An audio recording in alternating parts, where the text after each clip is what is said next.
It's 9:47 p.m. on a Wednesday, and you're lying in bed doing the math in your head again. Rent already cleared, car payment already cleared, and somehow your balance says $61. Payday isn't until Friday. So you open the fridge, you already checked twice tonight, hoping something appeared. It didn't. You've got half an onion, some hot sauce, and a bag of rice you've been rationing since Sunday. Your friends text you about dinner tomorrow, and you type, maybe, I'll let you know, because the truth, I can't afford it until Friday, feels too embarrassing to say out loud.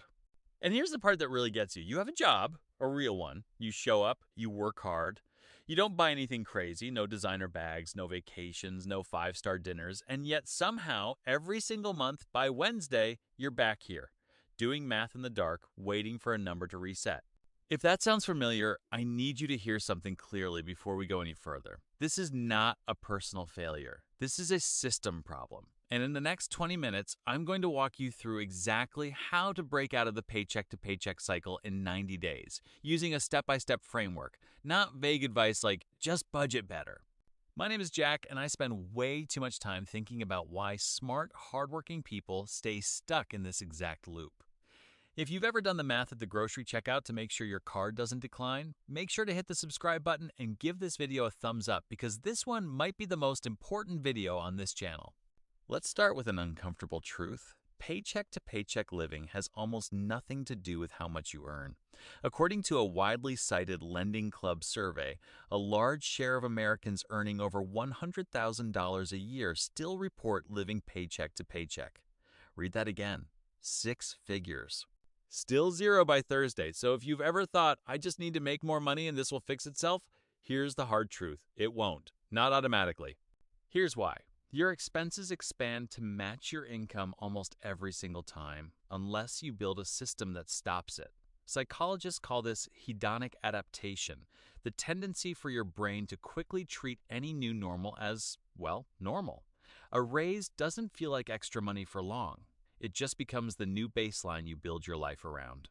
Let's look at the math, because this channel runs on math, not vibes. Imagine 2 people, both earning $4,000 a month. Person A gets a raise to $4,800 a month. No system, no plan. Within 2 months, their spending has quietly crept up to match it. New apartment upgrade, more takeout, a couple of I deserve this purchases. Their balance on payday eve is still basically zero. Person B gets the same raise to $4,800 a month, but before the extra $800 ever touches their spending account, it's automatically split. Some goes to savings, some goes to debt, and only a portion becomes new spending money. Same raise, same income, completely different outcome because person B built a system before the money arrived. Now here's a second comparison because I want this to really land. Let's say you earn $3,500 a month and your fixed expenses, rent, utilities, insurance, transportation, come to $2,300. That leaves $1,200. If that $1,200 flows through one account with no structure, you'll spend close to all of it almost every time because your brain sees money available, not money assigned a job. But if you assign every dollar of that $1,200 a specific role before the month starts, groceries, buffer, debt, fun money, something strange happens.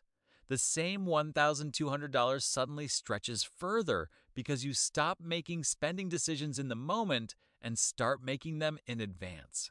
This is the entire foundation of what we're about to build. So let's get into the 90-day framework. 3 phases, 30 days each: diagnose and stop the bleed, build the buffer, lock in the system. Phase 1, days 1 through 30. Diagnose and stop the bleed. Before you fix anything, you need to see where the money is actually going, not where you assume it's going. Most people are wrong about their own spending, not because they're careless, but because small purchases don't register as real money in the moment.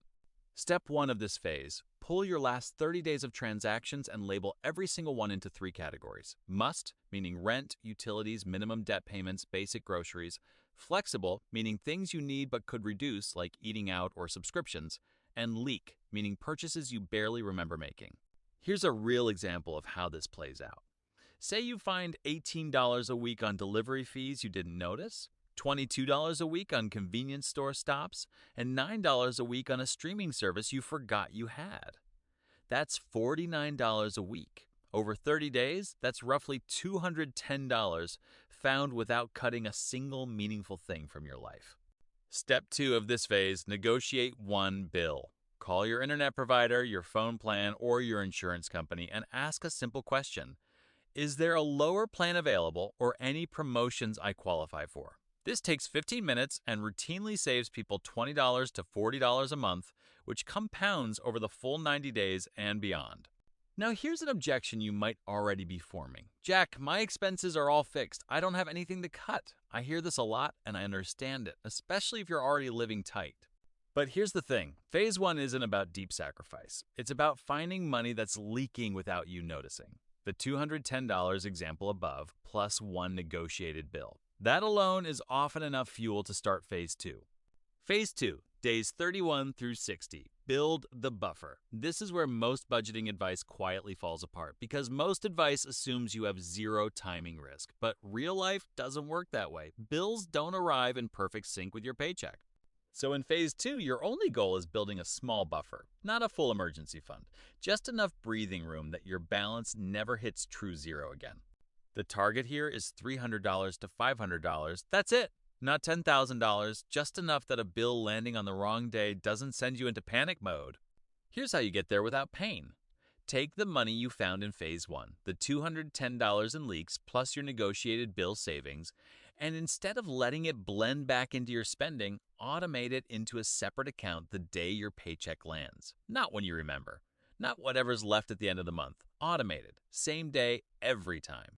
This connects to something I've talked about before on this channel. Willpower is unreliable. Systems are not. If the money moves before you see it, you never have to resist spending it because you never had the chance to. Here's a common mistake people make in this exact phase, and I want to flag it early so you don't fall into it. People get a small win in Phase 1, feel motivated, and suddenly try to cut everything at once. No eating out, no fun spending, extreme mode. And it works for about 2 weeks. Then it collapses, because restriction that intense always breeds rebellion. You end up spending more than before out of sheer burnout. The buffer phase is supposed to feel sustainable, not painful. If it feels like punishment, it's too aggressive, and you should scale it back. Phase 3, days 61 through 90, lock in the system. This is where we take everything that's worked so far and make it permanent instead of a temporary 90-day push. The first piece is separating bills money from spending money into 2 different accounts, so your brain always sees an accurate number instead of one big pool that feels like more than it is. When you check your spending account and it says $310, that's your real spendable reality. No mental math required. The second piece is what I call the half rule. Every time your income increases, whether it's a raise, a bonus, or extra hours, automatically route at least half of that increase into savings or debt payoff before it ever becomes new spending. This is the exact mechanism that separated person A and person B in our earlier example. It's the difference between income growth quietly disappearing and income growth actually building your financial position. The third piece is a monthly 10-minute review, not a full audit, just a quick check. Did anything creep back in? Is the buffer still intact? Is there a new leak forming? This single habit is often the difference between someone who fixes their cash flow for 90 days and reverts versus someone who fixes it permanently. Now a second objection, because I know some of you are thinking it. I've tried budgeting before. It never sticks. Fair. And honestly, most budgeting advice fails for a predictable reason. It relies on tracking every purchase manually forever, which is exhausting and unsustainable. This framework is different because after the first 30 days, almost everything runs automatically. You're not tracking every latte, you're checking one number, and the system is doing the rest quietly in the background. Let me walk you through how this actually looks for someone real. I'll call her Dana. Dana worked full-time, made a completely average income, and had done the mental math at the grocery checkout more times than she could count. On day 1, she pulled her last 30 days of spending and found $187 in leaks she genuinely hadn't noticed, mostly delivery fees and a subscription she forgot existed. She negotiated her phone bill and saved $23 a month. By day 30, that money wasn't sitting loose. It was automated into a separate account the same day her paycheck landed. By day 60, her buffer had grown to $340. Then, right on schedule because life always tests these things, her car needed a $260 repair. Old Dana would have put that on a credit card and spent the next few months paying it off with interest. This time, she paid cash from the buffer and didn't feel a thing. By day 90, her bills and spending accounts were fully separated, her half rule was active for the next time she got a raise, and for the first time in years, she told me she didn't do the Wednesday night math anymore. Not because she was suddenly rich, because the system was handling what her willpower used to have to fight alone. That's the entire point of this framework. It's not about becoming a different person with more discipline. It's about building a structure that makes discipline unnecessary. So let's recap the 90-day path. Phase 1, days 1 through 30, diagnose your real spending and stop the leaks you can't see. Phase 2, days 31 through 60, automate a small sustainable buffer so timing gaps stop creating panic. Phase 3, days 61 through 90, lock in the 2-account separation and the half rule so the fix becomes permanent instead of temporary. Here's the truth most people don't want to hear. Paycheck to paycheck isn't usually a spending problem, and it's rarely an income problem either. It's a structure problem. Money without a job to do will always disappear, no matter how much of it there is. But money that's assigned a role before it arrives behaves completely differently. 90 days from now is coming whether you build this system or not. The only real question is whether you'll still be doing math in the dark on a Wednesday night, or whether you'll be the person who already knows the answer before they even open the app. If this video gave you a real plan instead of another vague, just budget better, hit subscribe because that's exactly what this channel is built on. And I'm curious, what day of the month does your balance usually hit zero? Let me know in the comments because naming it is the first step to fixing it.